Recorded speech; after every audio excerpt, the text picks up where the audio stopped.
Hello बच्चों, आपका स्वागत है आपकी अपनी शिक्षा की चौपाल में।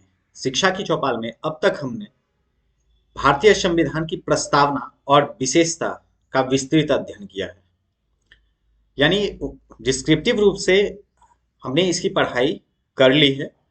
अब हम इससे संबंधित वस्तुनिष्ठ प्रश्नों को देखेंगे। हालांकि इससे संबंधित ज्यादा वस्तुनिष्ठ प्रश्न बनते नहीं हैं, फिर भी वो परीक्षा के दृष्टिकोण से महत्वपूर्ण है क्योंकि वो अनेक प्रतियोगी परीक्षाओं में पूछे जाते हैं। तो आज इस अध्याय से संबंधित जो भी डिस्क्रिप्टिव क्वेश्चंस हैं उनका अध्ययन करेंगे। तो सबसे पहले हम एक बार भारतीय संविधान की प्रस्तावना या उद्देशिका को देख लेते हैं। ठीक है। तो भारतीय संविधान की प्रस्तावना या उद्देशिका नाम से ही स्पष्ट है कि यह संविधान के उद्देश्य को स्पष्ट करता है। ठीक है। और हमारा संविधान किस प्रकार का होगा, मतलब भारत का गणतांत्रिक स्वरूप किस प्रकार का होगा, उसकी भी स्पष्ट छाप यहाँ पे मिलती है। देखिए, संपूर्ण प्रभुत्व संपन्न समाजवादी पंथ निरपेक्ष लोकतंत्रात्मक गणराज्य, ये भारत के संवैधानिक स्वरूप को दर्शाते हैं। ठीक है। और जो है साथ ही अंत के जो 5 शब्द हैं, जैसे जो है आपका हो गया आ, धर्म और उपासना की स्वतंत्रता यानी धार्मिक स्वतंत्रता, समता, राष्ट्र की एकता और अखंडता, ये सब जो है आपको इसके उद्देश्य दर्शाते हैं। ठीक है। तो अब हम इसी सब से संबंधित प्रश्नों का अध्ययन करेंगे। तो चलिए हम पहले प्रश्न की ओर आते हैं। हमारा पहला प्रश्न है, भारतीय संविधान के किस भाग को उसकी आत्मा कहा गया है? तो किस भाग को उसकी आत्मा कहा गया है? तो भारतीय संविधान के प्रस्तावना को उसकी आत्मा कहा गया है। किसको कहा गया है? प्रस्तावना को उसकी आत्मा कहा गया है। किसको कहा गया? प्रस्तावना को। अब प्रस्तावना के बारे में कुछ जान लेते हैं। ठीक है। आत्मा कहा गया प्रस्तावना को। प्रस्तावना को 13 दिसंबर 1946 में पंडित जवाहरलाल नेहरू द्वारा पंडित जवाहरलाल नेहरू द्वारा जवाहरलाल नेहरू द्वारा संविधान निर्मात्री सभा के समक्ष रखा गया था, जिसको आप संविधान सभा भी कहते हैं। ठीक है। आप संविधान सभा बोल लें या संविधान निर्मात्री सभा बोल लें, एक ही चीज है। संविधान सभा या संविधान निर्मात्री सभा, इसके समक्ष रखा गया। ठीक है। तो कब? 13 दिसंबर 1946 को रखा गया। और इसे स्वीकार कब किया गया? तो इसे स्वीकार किया गया 22 जनवरी 1947 को। कब स्वीकार किया गया? 22 जनवरी 1947 को स्वीकार किया गया। और इसी के साथ ही संविधान निर्माण का कार्यक्रम शुरू हो जाता है। यानी सबसे पहले क्या किया गया था? यही प्रस्ताव को ही पेश किया गया था। सबसे पहले प्रस्तावना प्रस्ताव को ही पेश किया गया था। ये भी एक महत्वपूर्ण पॉइंट है, आप ध्यान रखिएगा। तो इसमें कितने पॉइंट आ गए? एक तो संविधान की आत्मा किस भाग को कहा जाता है? तो प्रस्तावना को कहा जाता है। प्रस्तावना प्रस्ताव संविधान सभा के समक्ष कब और किसके द्वारा रखा गया? तो 13 दिसंबर 1946 ईस्वी को पंडित जवाहरलाल नेहरू के द्वारा रखा गया। इसे स्वीकार कब किया गया? तो 22 जनवरी 1947 को स्वीकार किया गया। और सबसे पहले एक क्वेश्चन इसमें और आ सकता है कि सबसे पहले किस प्रस्ताव को पेश किया गया? मतलब क्वेश्चन इस प्रकार का रह सकता है कि संविधान सभा के समक्ष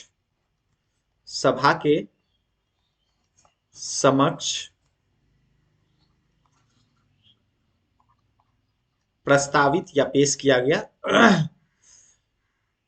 समक्ष प्रस्तावित प्रथम प्रस्ताव कौन सा था? प्रथम मतलब सबसे पहला प्रस्ताव कौन सा था? प्रस्ताव कौन सा था? कौन सा था? तो कौन सा था? तो इसका उत्तर होगा प्रस्तावना प्रस्ताव। कौन सा? उत्तर होगा प्रस्तावना। और इसी के साथ सदन की कार्यवाही भी प्रारंभ होती है। ठीक है। अब अगला प्रश्न है, भारतीय गणतंत्र की किस विशेषता से पता चलता है कि भारत गणतंत्र है? अब भारतीय गणतंत्र की किस विशेषता से पता चलता है कि भारत गणतंत्र है? देखिए, भारत गणतंत्र है, इसका पता आपको चलेगा एक दो चीजों से। जैसे इसमें हम भारत के लोग का चर्चा है, ठीक है। और साथ ही भारत गणतंत्र है। गणतंत्र में गणतंत्र का क्या अर्थ होता है कि भारत के प्रत्येक व्यक्ति को, मतलब जो भी मताधिकार के क्राइटेरिया को फॉलो करते हैं, पालन करते हैं, जो भी जो है 18 वर्ष से उम्र के अधिक है, जिन्हें वोट डालने का जो है अधिकार है, तो चूंकि प्रत्येक वयस्क व्यक्ति को वोट डालने का अधिकार है, तो यह भारत की गणतंत्रात्मक छवि को दर्शाता है, ठीक है। तो भारतीय गणतंत्र की किस विशेषता से पता चलता है कि भारत गणतंत्र है? तो प्रत्येक, ओ माफ कीजिएगा, हाँ ठीक है, गणतंत्र, माफ कीजिएगा, ये यहाँ पे जो है गणतंत्र की बात हो रही है, लोकतंत्र की नहीं। तो लोकतंत्र क्या होगा, देखिए गणतंत्र क्या होता है। गणतंत्र के लिए आपको दो क्राइटेरिया फॉलो करना होगा। कौन कौन सा? नंबर एक, कि यहाँ पे राष्ट्राध्यक्ष का जो पद होता है वो वंशानुगत नहीं होता है। राष्ट्राध्यक्ष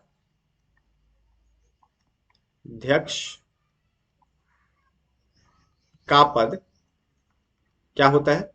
वंशानुगत नहीं होता है। वंशानुगत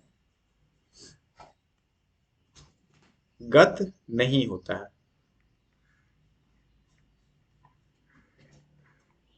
नंबर एक। और नंबर दो क्या है? नंबर दो है कि राष्ट्राध्यक्ष का चुनाव जो होता है, राष्ट्राध्यक्ष का चुनाव होता है, ठीक है। यानी जनता द्वारा यह निर्वाचित होता है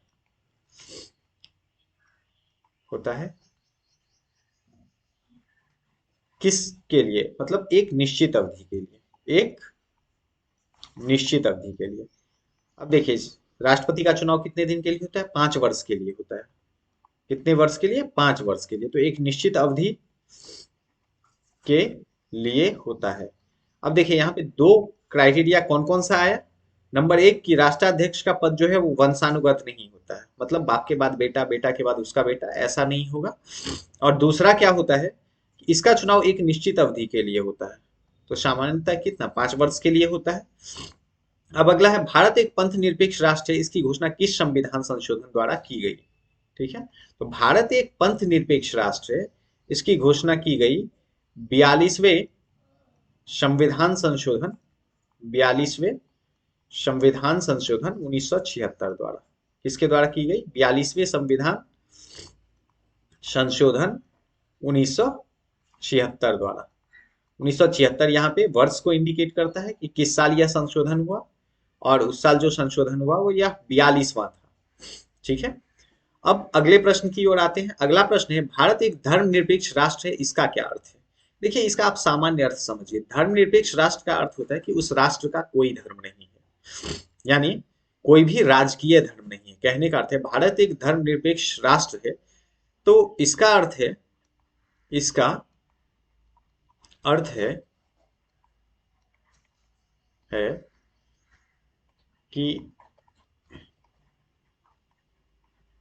भारत का, या आप जो है राष्ट्र का बोल सकते हैं, राष्ट्र का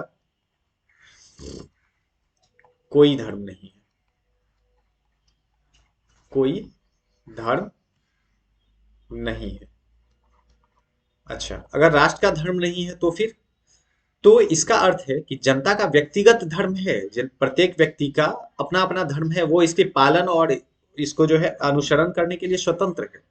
यानी आप यहाँ पे देख सकते हैं, यहाँ पे क्या दी गई है, यहाँ पे दी गई है कि विश्वास, धर्म और उपासना की स्वतंत्रता यहाँ पे दी गई है ना। विश्वास, धर्म और उपासना की स्वतंत्रता प्रदान की गई है।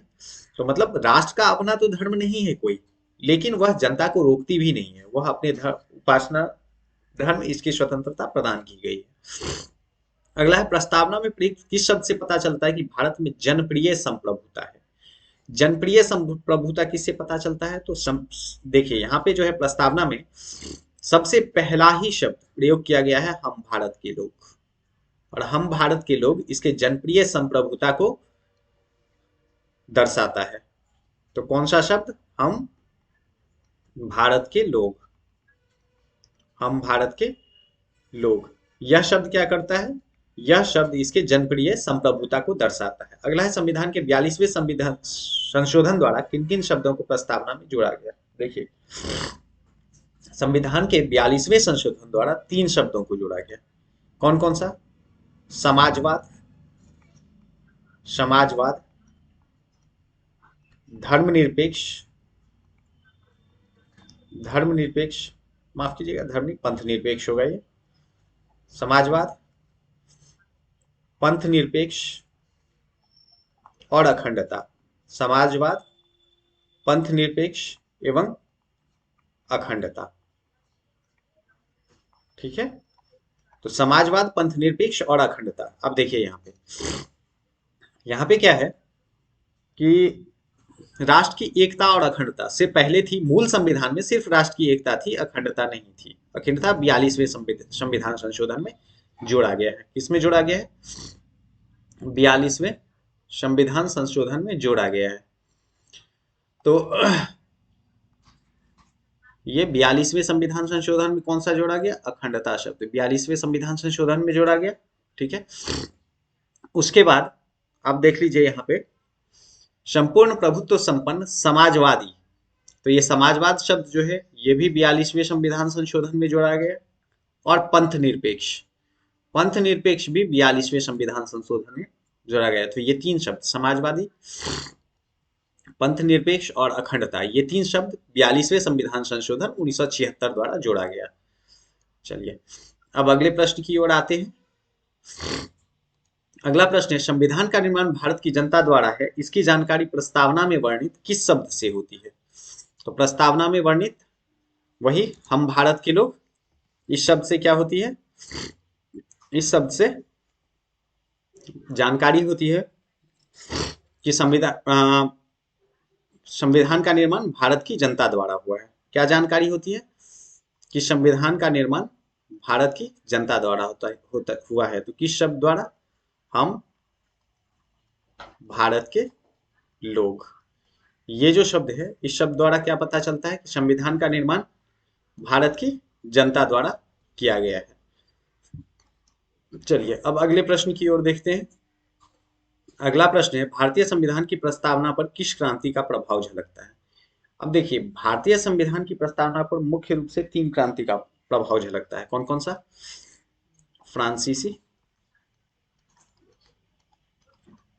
फ्रांसीसी क्रांति, उसके बाद अमेरिकी क्रांति, अमेरिकी क्रांति और बोल्शेविक क्रांति। और बोल्शेविक क्रांति कौन सी? बोल्शेविक क्रांति। ठीक है, इन 3 का प्रभाव जो है झलकता है 1789, 1776 और बोल्शेविक क्रांति 1917। इन 3 क्रांति का प्रभाव झलकता है। अच्छा, फ्रांसीसी क्रांति द्वारा इससे स्वतंत्रता शब्द को गृहीत किया गया है। अमेरिकी क्रांति द्वारा तो प्रस्तावना के विचार को ही अमेरिकी क्रांति द्वारा जो है लिया गया है। तो इस प्रकार भारतीय संविधान की प्रस्तावना पर इन 3 क्रांतियों की झलक दिखती है। अगला है, भारतीय संविधान में किस प्रकार के लोकतंत्र को अपनाया गया है? तो भारतीय संविधान में गणतांत्रिक लोकतंत्र को अपनाया गया है। किस प्रकार के लोकतंत्र को अपनाया गया है? तो भारत के संविधान में गणतांत्रिक या गणतांत्रिक लोकतंत्र आप बोल दीजिए, गणतांत्रिक लोकतंत्र, या आप बोल सकते हैं लोकतांत्रिक गणराज्य, लोकतांत्रिक गणराज्य। ठीक है, लोकतांत्रिक गणराज्य। अगला है, भारतीय संविधान की प्रस्तावना के अनुसार भारत के शासन की सर्वोच्च सत्ता किसमें निहित होती है? तो भारत की शासन की सर्वोच्च सत्ता भारत के जनता में निहित होती है, भारत की जनता में निहित होती है। अब देखिए, एक्चुअल में है क्या कि जब भी हम बात करते हैं कि भारत की जो संसद है उसे शक्ति किसके द्वारा मिलती है? संसद को शक्ति किससे मिलती है? संसद को शक्ति मिलती है संविधान से, संविधान से। ठीक है, और संविधान जो है उसका निर्माण का स्रोत क्या है? तो भारत की जनता है। इस प्रकार भारत की जनता जो है शक्ति का स्रोत हुआ। यानी भारत की सर्वोच्च सत्ता किसमें निहित होती है? भारत की जनता में निहित होती है। ठीक है। अगला है, भारतीय संविधान की प्रस्तावना में जिन आदर्शों एवं उद्देश्य को सम्मिलित किया गया है उसकी व्याख्या कहाँ पर मिलती है? भारतीय संविधान की प्रस्तावना में जिन आदर्शों और उद्देश्य को, अब देखिए यहाँ इसका प्रश्न का अर्थ समझिए आप। अब कुछ शब्द हैं जैसे जो है समाजवाद है, धर्मनिरपेक्ष है, या जो है एकता एवं अखंडता है। देखिए समाजवाद, धर्मनिरपेक्ष, एकता, अखंडता, प्रभुत्व संपन्न, स्वतंत्रता है। तो ये सब शब्द तो यहाँ पे वर्णित कर दिए गए हैं, इसका वर्णन है, उल्लेख है यहाँ पे। लेकिन संविधान में आगे भी तो कहीं इसकी चर्चा की होगी, ये तो प्रस्तावना है। जैसे आप लोग पुस्तक पढ़ते हैं तो पुस्तक के प्रारंभ में क्या होती है, उसकी भूमिका होती है जिसमें बताता है कि इसमें आप किस चीज का वर्णन है। तो ठीक है, इसमें भी बताया गया है कि इस संविधान को किस का प्रारूप क्या होगा और उसमें किस चीज का वर्णन होगा, इसका उद्देश्य क्या है, संवैधानिक स्वरूप क्या है। लेकिन इसका वास्तविक रूप से वर्णन कहाँ पे मिलेगा, इस प्रश्न का यही आशय, इस प्रश्न का आशय है कि प्रस्तावना में जो शब्द वर्णन किया गया है उसका जो है वास्तविक रूप से उसका उल्लेख कहाँ मिलेगा। तो उसका उल्लेख तीन जगह मिलेगा आपको। कौन कौन सा? नंबर एक, मौलिक अधिकार, मौलिक अधिकार वाले चैप्टर में इसका आपको उल्लेख मिलेगा। दूसरा, मौलिक कर्तव्य में, किसमें? मौलिक कर्तव्य। और तीसरा मिलेगा आपको नीति निर्देशक तत्व, राज्य के नीति निर्देशक तत्व। क्या? राज्य के नीति निर्देशक तत्व। ठीक है। अब अगले प्रश्न की ओर आते हैं। अगला प्रश्न है, भारत की संप्रभुता, एकता तथा अखंडता को अक्षुण्ण बनाए रखने तथा उसकी रक्षा करने का प्रावधान किसमें किया गया है? जाहिर सी तौर पे प्रस्तावना में किया गया है। किसमें किया गया है? प्रस्तावना में किया गया है। अब कहाँ पे किया गया है? तो अभी मैंने आपको बोला कि इससे पहले हम लोग क्या था, अखंडता शब्द इसमें शामिल नहीं था, सिर्फ था राष्ट्र की एकता। लेकिन एकता और अखंडता 42वें संविधान संशोधन 1976 द्वारा अखंडता शब्द भी जोड़ दिया गया। तो इस प्रकार एकता और अखंडता की बात, अक्षुण्ण, एकता और अखंडता को अक्षुण्ण बनाए रखने की बात, उसकी रक्षा करने का प्रावधान किसमें शामिल किया गया है? प्रस्तावना में शामिल किया गया है। अगला प्रश्न है, भारत की संप्रभुता किसमें निहित करती है? तो स्पष्ट है, ये रिपीटेड क्वेश्चन हो गया है। किसमें निहित करती है? भारत की संप्रभुता भारत की जनता में निहित करती है। किसमें निहित करती है? भारत की संप्रभुता भारत की जनता में निहित करती है। ठीक है। अगला है, भारतीय संविधान को किसके द्वारा स्वीकार किया गया है? तो भारत की जनता द्वारा, भारत की जनता द्वारा। ठीक है। अगला है, कहीं कहीं पे किसके द्वारा स्वीकार किया गया? अब देखिए यहाँ पे आप कंफ्यूज हो सकते हैं कि भारत के संविधान को तो संविधान सभा के द्वारा स्वीकार किया गया। आपके दिमाग में आ सकता है कि भारत के संविधान को तो संविधान सभा के द्वारा स्वीकार किया गया, लेकिन वास्तविकता यह है कि संविधान सभा ने इसे बनाया। ठीक है। किसके सहमति से? संविधान सभा ने इसे बनाया, तो संविधान सभा के सदस्य जो हैं उनका चुनाव किसके द्वारा हुआ? जनता के द्वारा हुआ। ठीक है। किसके द्वारा हुआ? जनता के द्वारा हुआ, अप्रत्यक्ष रूप से। कैसे? जनता के द्वारा अप्रत्यक्ष रूप से हुआ। तो आप देखें तो अप्रत्यक्ष तौर पे कि संविधान किसके द्वारा स्वीकार किया गया? जनता के द्वारा स्वीकार किया गया। किसके द्वारा? भारत की जनता के द्वारा स्वीकार किया गया। क्योंकि संविधान सभा द्वारा स्वीकार करने का अर्थ है कि भारत की जनता द्वारा स्वीकार किया गया, क्योंकि ये भारत की जनता द्वारा ही अप्रत्यक्ष रूप से चुने हुए प्रतिनिधि थे। तो जब इनको चुना इसने, तो इसके स्वीकार करने का मतलब हुआ कि इसने स्वीकार किया। तो इस प्रकार जनता द्वारा स्वीकार किया गया। अगला है, भारतीय संविधान को संविधान सभा द्वारा कब अंगीकृत किया गया? कब अंगीकृत किया गया? 26 नवंबर 1949 को। कब? 26 नवंबर 1949 को अंगीकृत किया गया। कब अंगीकृत किया गया? 26 नवंबर 1949 को अंगीकृत किया गया। तो भारतीय संविधान को संविधान सभा द्वारा 26 नवंबर 1949 को अंगीकृत किया गया। अगला प्रश्न है, भारत का संविधान पूर्ण रूप से कब तैयार हुआ? तो भारत का संविधान पूर्ण रूप से कब तैयार हुआ? वही होगा आंसर, 26 नवंबर 1949। 26 नवंबर 1949 को तैयार हुआ। अगला प्रश्न है, भारतीय संविधान किस तिथि को लागू हुआ? ये तो बच्चा वाला प्रश्न है, सबको पता होगा। 26 जनवरी 1950, 26 जनवरी 1950 को लागू हुआ। किस तिथि को लागू हुआ? 26 जनवरी 1950। इसी तिथि से मतलब 26 जनवरी को हम लोग का गणतंत्र दिवस मनाया जाता है। क्या मनाया जाता है? गणतंत्र दिवस। गणतंत्र दिवस। अब इसका क्या इतिहास है वो बाद में पढ़ेंगे। ठीक है। संविधान की प्रस्तावना का कितनी बार संशोधन किया गया?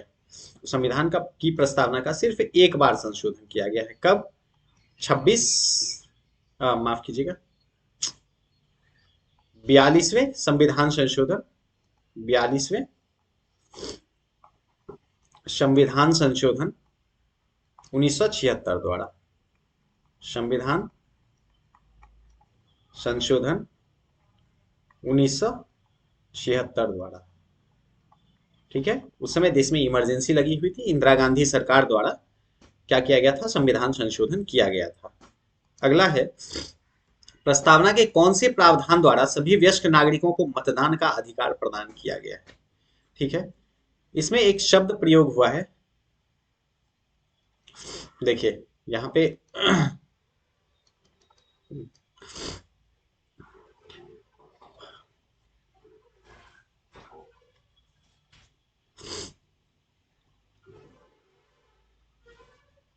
यहां पे देखिए, लोकतंत्रात्मक गणराज्य। क्या है यहाँ पे?